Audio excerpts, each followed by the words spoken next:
Merci, merci de votre accueil. Je voudrais peut-être mettre en perspective cette troisième vague d'aide amicale sur les pratiques actuelles du mécénat dans sa temporalité, peut-être à partir du paradoxe apparent qui vous a été très bien décrit et restitué, qui est celle où aujourd'hui on constate que les entreprises sont de plus en plus nombreuses à recourir au mécénat et que pour autant les sommes consacrées au mécénat baissent substantiellement du fait de la crise, et en même temps lorsque l'on projette les personnes interrogées sur l'après-crise, elles nous disent que le mécénat va poursuivre son ascension. Alors, je crois qu'il faut restituer des choses à partir d'une tension qui existe aujourd'hui entre la société et l'entreprise. La société fait une pression en ce moment sur l'entreprise qui est constatée au travers d'un certain nombre d'indicateurs, pas seulement l'étude amicale par le nombre d'entreprises qui de plus en plus recourent au mécénat, mais au travers des études qui sont menées, par exemple, auprès des dirigeants d'entreprise ou des communicants d'entreprise. Depuis maintenant une petite dizaine d'années, même plus précisément 6 ans, les communicants d'entreprise, interrogés par l'Union des annonceurs, d'ailleurs au travers d'une étude également CSA, nous disaient pour la première fois que quand les entreprises communiquaient à l'extérieur, elles ne le faisaient plus prioritairement sur la qualité de leurs biens et services, mais au travers des valeurs qui étaient les leurs et qu'elles souhaitaient mettre en avant vis-à-vis des consommateurs. C'est la marque du fait que l'individu, comme consommateur, salarié, épargnant, parent, souhaite que l'entreprise ne se contente pas d'émettre sur le marché des biens et des services, mais qu'il fasse la démonstration de son empreinte sociétale, sociale et environnementale. Et ça, évidemment, les entreprises ont des indicateurs très précis qui sont, par rapport à la concurrence, par rapport à la situation du marché, les entreprises qui tirent leurs épingles du jeu au-delà des études marketing. Et donc, tout se passe comme si il y avait une pression sur l'entreprise pour qu'elle fasse sa démonstration, qu'elle contribue à l'intérêt général. Évidemment, dans la culture nationale qui est la nôtre, la question de l'intérêt général est spontanément portée par l'État et les pouvoirs publics, mais les entreprises ressentent concrètement cette pression.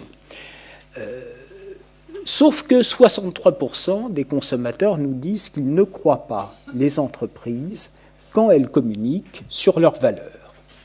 Alors même que 24% des consommateurs nous disent que lorsqu'ils sont sur les marchés, ils portent une très grande attention à ce qu'est, selon eux, à tort ou à raison, l'image de cette même entreprise qui propose des biens et des services. Les communicants d'entreprise interrogés sur ce paradoxe entre le fait que les consommateurs, lorsqu'ils achètent un bien et un service, ne se contentent pas de regarder les qualités, l'intérêt avec une seule approche utilitariste, mais sont soucieux de cette empreinte des entreprises. Et donc, du coup, les communicants communiquent sur des valeurs et en même temps, ces valeurs suscitent défiance, interrogation. Eh bien, les communicants d'entreprise mettent en avant 3 leviers pour essayer de sortir de cette contradiction qui est tout à fait décisive. Le premier levier, ça a été, on le voit un peu dans les chiffres de l'étude CSA amicale, c'est que les communicants d'entreprise disent « Nous serons à l'avenir de plus en plus jugés, par exemple, sur notre empreinte sociétale et environnementale, sur la façon dont on traite nos salariés. » D'où les éléments de montée en charge de toute la problématique RSE. Et donc une entreprise qui ne pense pas ensemble la question de son projet industriel, de son projet managérial et de la façon dont on traite les salariés peut connaître des accidents, j'allais dire industriels, le terme n'est pas choisi, mais des accidents un peu systémiques qui rendent ensuite évidemment les choses beaucoup plus compliquées. Le deuxième moyen, disent les communicants d'entreprise, c'est de penser ensemble la communication corporate, la communication de marque et la communication produit. Et ils nous disent, à l'avenir, ces trois types de travail sur l'image, corporate, marque, produit, devront être rattachés et pensés ensemble. Et le troisième, il n'était pas interrogé spécifiquement sur la question du mécénat, mais il disait dans cette étude de l'Union des annonceurs qu'il fallait d'abord mettre en avant une communication par la preuve qui soit celle de l'action avant celle de la communication. Et évidemment, là, nous arrivons sur le territoire spécifique du mécénat. On pourrait définir finalement le mécénat comme non pas de la communication, mais comme une action qui communique naturellement, c'est-à-dire qui ne communique pas, n'est-ce pas ? Finalement, le mécénat, c'est une action d'une entreprise qui est une contribution qui laisse avoir de sa contribution que son action. Et donc, c'est une façon à la fois de donner à voir différemment ce qu'est l'entreprise. L'intérêt du qualitatif de l'étude amicale CSA, c'est quand on demande à tous ceux qui travaillent sur le mécénat d'entreprise quelles sont les valeurs du mécénat, ils nous disent bien la singularité du mécénat par rapport à ce que sont les logiques de l'entreprise. Il y a une logique du mécénat autour de valeurs qui sont les valeurs, par exemple, de générosité, de dons, de cadeaux, de gratuité. Et la logique traditionnelle, forte, qui est la logique objective de l'entreprise, serait celle du business et du profit. Donc, le premier élément de la spécificité du mécénat, c'est qu'on fait, et on ne dit pas, mais le seul fait de faire donne une crédibilité qui permet de sortir l'entreprise de sa contradiction entre le fait qu'elle communique beaucoup en dépensant beaucoup, mais qui a tout de suite une suspicion sur la véracité de ce qu'elle fait.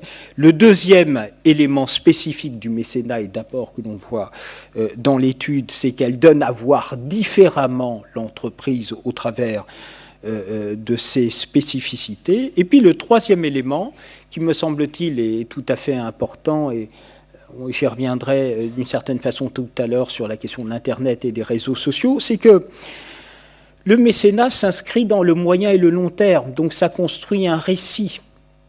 Là où justement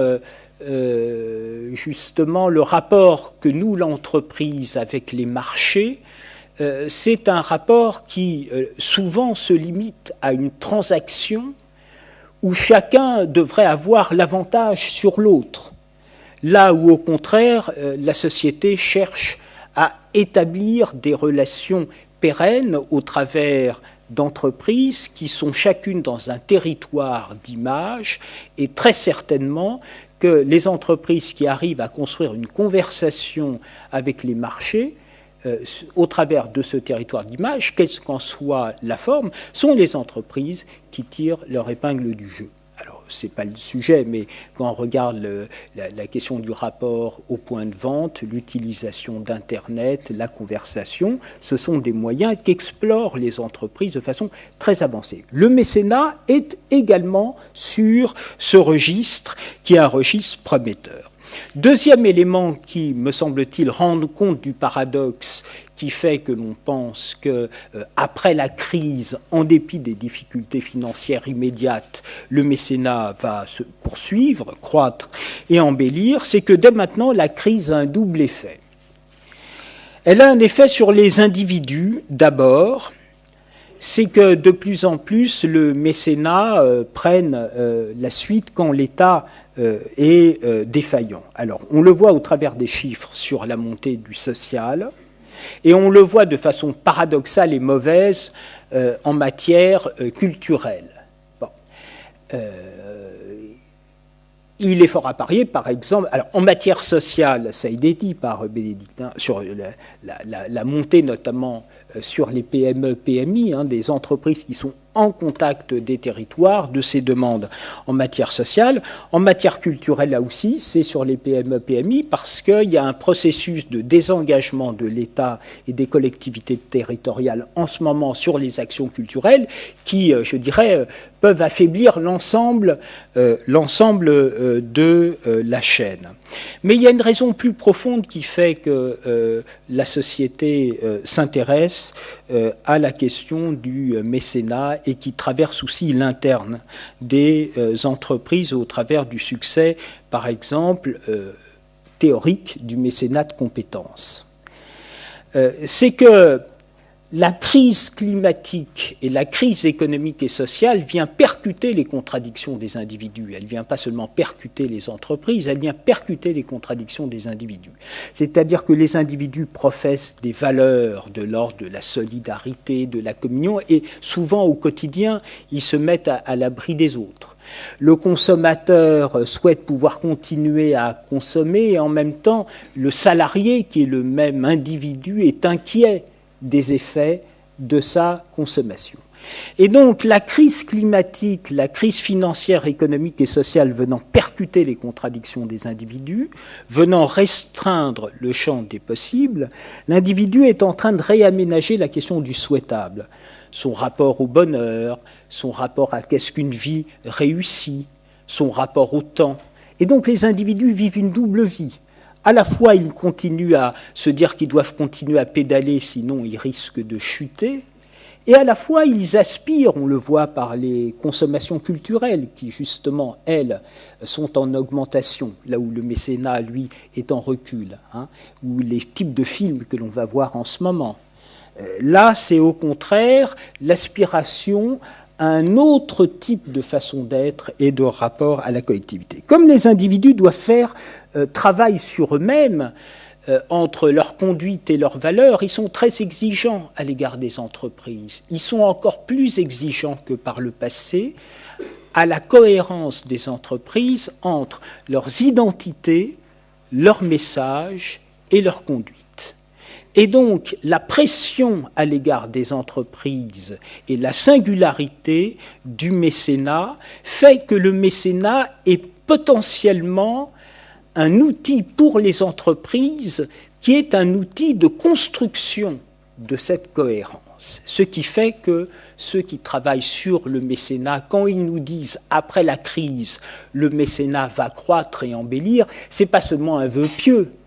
C'est l'intuition qui se passe, quelque chose d'important dans la société, sous le radar, n'est-ce pas?